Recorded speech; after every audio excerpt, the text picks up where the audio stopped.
सियावर रामचंद्र की जय। प्रिय भक्तों, आप सभी का मेरे चैनल भक्ति कथा सागर में बहुत बहुत स्वागत है। आज हम रामायण कथा श्रृंखला में आगे की कथा का श्रवण करेंगे। अयोध्या नगरी उन दिनों ऐसे उल्लास में डूबी हुई थी जैसा उत्सव से पहले कभी नहीं देखा गया था। सरयू के तट पर बहती शीतल हवा भी मानो कोई शुभ समाचार अपने साथ लेकर चल रही थी। मंदिरों में घंटे और शंखों की मधुर ध्वनि गूंज रही थी। नगर की प्रत्येक गली रंग बिरंगी पताकाओं, पुष्पों और आम्र पल्लवों से सुसज्जित थी। महलों की अट्टालिकाएं दीपों की पंक्तियों से जगमगा रही थीं। बच्चे नाचते गाते गलियों में घूम रहे थे और वृद्धजन प्रभु श्री राम के गुणों का स्मरण करते हुए प्रसन्नता से भर उठते थे। ऐसा प्रतीत हो रहा था मानो स्वयं देवलोक अयोध्या में उतर आया हो। इधर आनंद का कारण भी अद्भुत था। महाराज दशरथ ने अपने ज्येष्ठ पुत्र मर्यादा पुरुषोत्तम श्री राम को अयोध्या का युवराज बनाने का निश्चय कर लिया था। गुरु वशिष्ठ ने शुभ मुहूर्त निश्चय कर दिया था और समस्त राज परिवार तथा प्रजा उस पावन क्षण की प्रतीक्षा कर रही थी। राजमहल में भी चारों ओर मंगलमय वातावरण था। माता कौशल्या अपने आराध्य भगवान का पूजन कर रही थीं। उनके मुख पर वर्षों की तपस्या का संतोष झलक रहा था। वे बार बार भगवान से यही प्रार्थना कर रही थीं कि उनका पुत्र सदैव धर्म के मार्ग पर अटल रहे और प्रजा का कल्याण करे। माता सीता भी अत्यंत विनम्र भाव से पूजा अर्चना में लगी थीं। उन्होंने अपने हाथों से पूजा की सामग्री सजाई, दीप प्रज्वलित किया और मन ही मन प्रार्थना की, हे प्रभु, यदि मेरे जीवन में कोई पुण्य है तो वह सदैव मेरे स्वामी के माध्यम से संसार के कल्याण में लगे। उधर भगवान श्री राम को जब राज्याभिषेक की तैयारी का समाचार मिला तब उनके मुख पर न गर्व था न उत्साह का प्रदर्शन। वे उसी शांत भाव से पिता के चरणों में पहुँचे और बोले, पिताश्री, आपके आदेश का पालन करना ही मेरा सबसे बड़ा धर्म है। यदि यह दायित्व मुझे मिला है तो मैं इसे अपनी प्रजा की सेवा का अवसर समझूंगा। महाराज दशरथ ने अपने पुत्र को हृदय से लगा लिया। उनकी आंखों से आनंद के आंसू बह निकले। उन्होंने सोचा, जिस पुत्र में राज्य मिलने पर भी अहंकार का लेश नहीं, वही इस सिंहासन का सच्चा अधिकारी है। यह समाचार कुछ ही समय में पूरे नगर में फैल गया। लोग घरों के बाहर दीप जलाने लगे, स्त्रियां मंगल गीत गाने बजाने लगीं, व्यापारी निर्धनों को अन्न और वस्त्र बांटने लगे, ब्राह्मण वेद पाठ करने लगे और हर ओर केवल एक ही उद्घोष सुनाई देता, जय श्री राम, जय श्री राम। किंतु जहाँ प्रकाश होता है वहाँ कहीं न कहीं अंधकार भी छिपा होता है।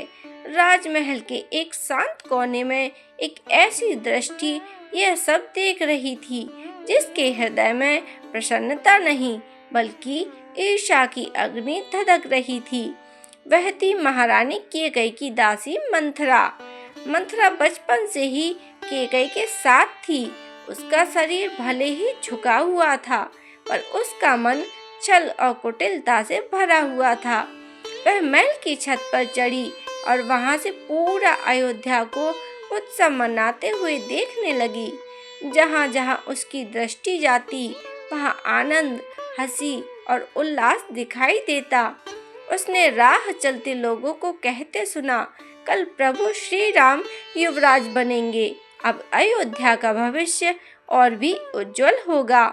इन शब्दों ने मंथरा के मन में जैसे विष घोल दिया। उसके चेहरे पर क्रोध की रेखाएं उभर आईं। उसने मन ही मन सोचा, यदि राम राजा बन गए तो भरत का क्या होगा, और भरत के साथ कैकेयी का सम्मान भी समाप्त हो जाएगा। कौशल्या राजमाता बन जाएगी और कैकेयी केवल एक उपेक्षित रानी बनकर रह जाएगी। यही विचार उसके मन में बार बार घूमने लगा। धीरे धीरे उसका मन ईर्ष्या और भय से भर गया। उसने उसी क्षण निश्चय कर लिया कि वह किसी भी प्रकार इस राज्य अभिषेक को होने नहीं देगी। वह शीघ्रता से केकई के महल की ओर बढ़ी। उस समय महारानी केकई अपने कक्ष में अत्यंत प्रसन्न थीं। वे अपनी दासियों को बहुमूल्य आभूषण दान कर रही थीं। उनके मुख पर अपार आनंद था। उन्होंने जैसे ही मंथरा को देखा, मुस्कुराकर पूछा, मंथरा, आज तो पूरा नगर आनंद मना रहा है, तुम इतनी उदास क्यों दिखाई दे रही हो? मंथरा ने कोई उत्तर नहीं दिया। उसने लंबी सांस ली और सिर झुका लिया। केकई ने फिर पूछा, क्या बात है, कहीं कोई अनिष्ट तो नहीं हुआ? और तभी मंथरा ने धीरे धीरे आंसू बहाने का अभिनय किया। उसने कांपती हुई आवाज में कहा, महारानी, आपको बधाई हो। केकई मुस्कुराई। बधाई? किस बात की? मंथरा बोली, कल से आप इस महल की रानी नहीं रहेंगी। केकई चौंक उठी। उन्होंने कहा, तुम कैसी बातें कर रही हो? जो भी कहना चाहती हो स्पष्ट कहो। मंथरा ने चारों ओर देखा, फिर धीरे से बोली, क्या आपको पता नहीं, कल श्री राम का राज्य अभिषेक होने वाला है। केकई के चेहरे पर प्रसन्नता छा गई। उन्होंने तुरंत अपने गले का बहुमूल्य हार उतारकर मंथरा के हाथ में रख दिया और बोली, यह तो अत्यंत शुभ समाचार है। राम मेरे लिए भरत से भी बढ़कर है। उनके राज्य अभिषेक से बढ़कर मेरे लिए और कौन सा सुख हो सकता है? यह सुनकर मंथरा भीतर ही भीतर क्रोधित हो उठी। उसने हार को एक ओर फेंक दिया और तीखे स्वर में बोली, महारानी, आप कितनी सरल हैं। आप उस संकट को नहीं देख पा रही जो आपके सामने खड़ा है। केकई ने आश्चर्य से उसकी ओर देखा। संकट? राम के राज्याभिषेक में कैसा संकट?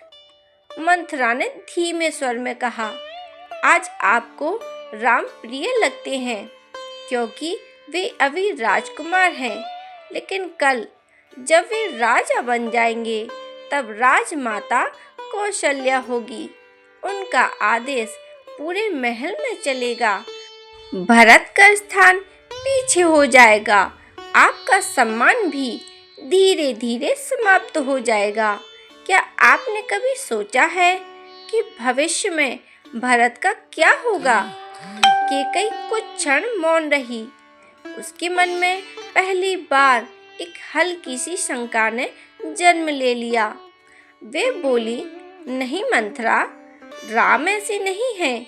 वे अपने भाइयों से अत्यंत प्रेम करते हैं। मंथरा मुस्कुराई। वह जानती थी कि शंका का पहला बीज बोया जा चुका है।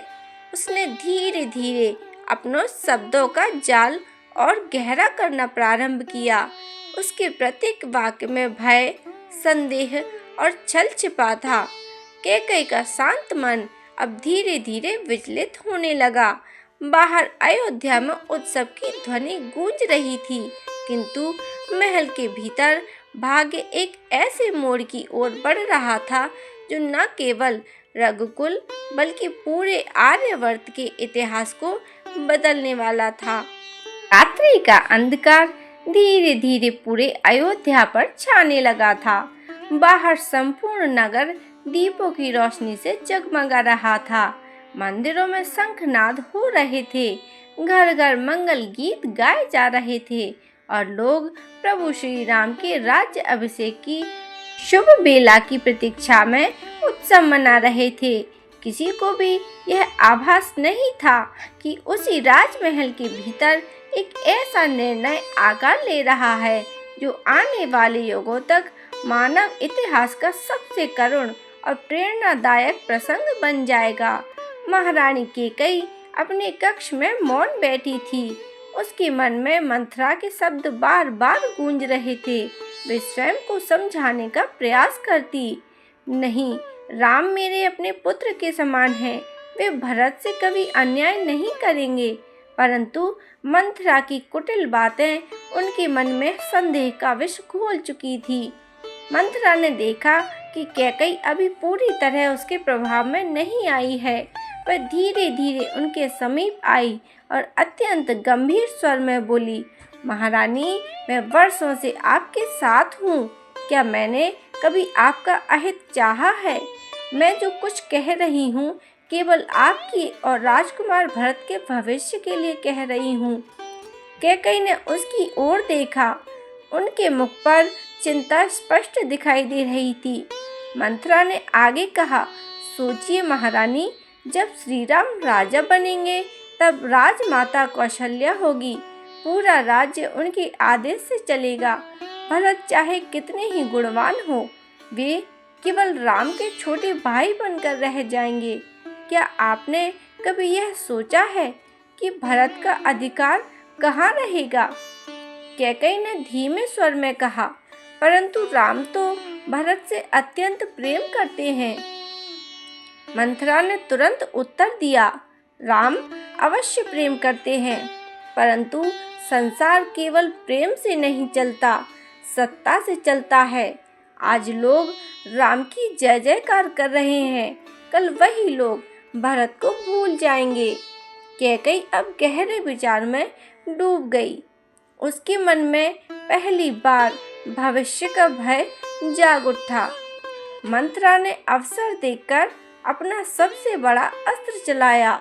उसने धीरे से कहा, महारानी, क्या आपको वह समय याद है जब देवताओं और असुरों के मध्य में आपने महाराज दशरथ का प्राण बचाया था?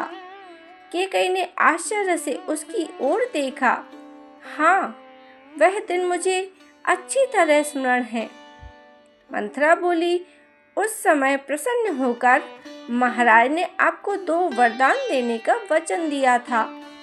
आपने कहा था कि उचित समय आने पर उन्हें मांगूंगी। वह समय अब आ गया है। कैकेयी के नेत्र फैल गए। उन्हें सचमुच वह घटना याद आ गई। महाराज दशरथ ने प्रसन्न होकर 2 वरदान देने की प्रतिज्ञा की थी। मंथरा ने कहा, यदि आज आपने वे वरदान नहीं मांगे तो जीवन भर पछताना पड़ेगा। कैकेयी ने घबराकर पूछा, लेकिन मैं क्या मांगूं? और तभी मंथरा का स्वर और भी कठोर हो गया। वह बोली, महारानी, पहला वरदान यह मांगिए कि भरत को अयोध्या का युवराज बनाया जाए। कैकेयी ने कुछ क्षण तक तो कोई उत्तर नहीं दिया। मंथरा ने दूसरा वाक्य धीरे धीरे बोला, पर उसके शब्द ने जैसे वातावरण को ही बदल दिया। और दूसरा वरदान यह मांगिए कि श्री राम 14 वर्ष के लिए वन को चले जाएं। यह सुनते ही कैकेयी कांप उठी। क्या कह रही हो मंथरा? राम को वनवास? यह मैं कभी नहीं कर सकती। उनकी आंखों में आंसू आ गए। और तभी मंथरा बोली, यदि राम अयोध्या में रहेंगे तो भरत कभी निश्चिंत होकर राज्य नहीं कर पाएंगे। प्रजा का प्रेम सदैव राम के साथ रहेगा। इसलिए 14 वर्ष का वनवास आवश्यक है। तब तक भरत का राज्य स्थिर हो जाएगा। कैकेयी का हृदय भीतर से टूट रहा था। एक और राम के प्रति उसका अथाह स्नेह था और दूसरी ओर मंथरा द्वारा सिखाया गया काल्पनिक भय।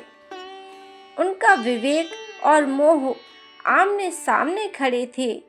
काफी देर तक वे मौन बैठी रहीं। बाहर उत्सव की ध्वनि सुनाई दे रही थी, पर भीतर उनके मन में भयंकर संघर्ष चल रहा था। मंथरा ने अंतिम प्रहार करते हुए कहा, यदि आज आपने साहस नहीं किया तो कल बहुत देर हो जाएगी। धीरे धीरे कैकई का चेहरा बदलने लगा। उनके मन पर मंथरा के शब्दों का प्रभाव गहरा गया। अंततः उन्होंने भारी मन से कहा, यदि यही भरत के हित में है तो मैं वही करूंगी। मंथरा के चेहरे पर कुटिल मुस्कान फैल गई। उसे लगा कि उसकी योजना अब सफल हो गई। उसने तुरंत कहा, महारानी, तो अब विलंब मत कीजिए। अभी इसी समय कोप भवन में जाइए। अपने सभी आभूषण उतार दीजिए, राजसी वस्त्र त्याग दीजिए और भूमि पर लेट जाइए। जब तक महाराज आपके दोनों वरदान देने का वचन ना दोहराए, तब तक उनसे कोई बात मत कीजिए। कैकई ने अपने एक एक आभूषण उतार दिए। स्वर्ण मुकुट, हार, कंगन और रत्न जड़ित वस्त्र सब त्याग कर उन्होंने साधारण वस्त्र धारण किए और कोप भवन में जाकर भूमि पर लेट गईं। उधर राजमहल में किसी को भी इस घटना का ज्ञान नहीं था। महाराज दशरथ प्रसन्नता पूर्वक अगले दिन होने वाले श्री राम के राज्य अभिषेक की तैयारियों का निरीक्षण कर रहे थे। वे बार बार सोच रहे थे कि प्रातः काल का शुभ मुहूर्त कब आएगा और वे अपने प्रिय राम को युवराज के सिंहासन पर बैठा हुआ देखें। परंतु नियति एक अलग ही लीला रच रही थी। कुछ देर बाद जब महाराज दशरथ को यह समाचार मिला कि उनकी प्रिय रानी कैकई अचानक कोप भवन में चली गई है, तो वे अत्यंत चिंतित हो उठे। उन्होंने सोचा, आज तो आनंद का दिन है, फिर कैकई किस कारण रुष्ट हो गई। वे बिना विलंब किए कोप भवन की ओर चल पड़े। उन्हें तनिक भी आभास नहीं था कि अगले कुछ ही क्षणों में उनसे ऐसा वचन मांगा जाएगा जो उनके जीवन का सबसे बड़ा दुख बन जाएगा और भगवान श्री राम के वनवास की भूमिका तैयार कर देगा। कोप भवन के द्वार पर पहुंचते ही महाराज दशरथ के हृदय में चिंता थी, पर भीतर समय इतिहास का सबसे मार्मिक अध्याय लिखने को तैयार खड़ा था। तो भक्तों, यह कथा यहीं समाप्त होती है। अगर आपको मेरी वीडियो अच्छी लगे तो मेरी वीडियो को लाइक करें, शेयर करें और ऐसी ही दिव्य कथाओं के लिए मेरे चैनल को सब्सक्राइब करें और बेल आइकन को प्रेस करके रखें, जिससे जब भी वीडियो अपलोड हो तो आप तक नोटिफिकेशन सबसे पहले पहुंच सके। मेरी वीडियो देखने के लिए आप सभी भक्त प्रेमियों का बहुत बहुत धन्यवाद।